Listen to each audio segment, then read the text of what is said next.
Alloh rizq berganda ham ajoyib tarzda beradi. Hayvonot olamini o'rgangan ulamolar aytadiki, bir qush bor ekan. U qush qornini to'yg'izadigan narsa dunyoning hech qayerida yo'q ekan. Dengizni, ko'llarni qirg'og'iga borib yurishar ekan.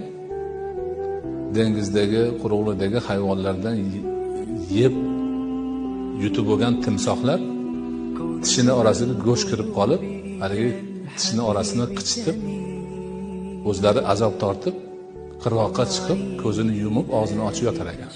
Yopsa og'riydi og'zi.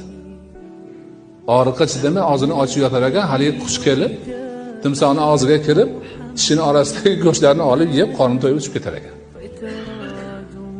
Alloh taoloning chevarligini qarang.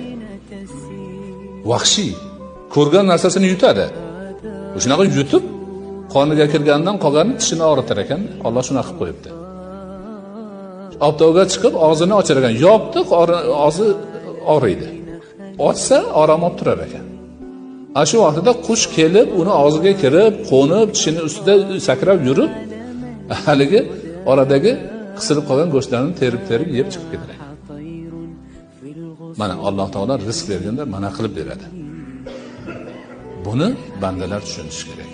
Ming afsuski, musulmon olamida bugun rizq Allohdandir degan shior unutilib boryapti.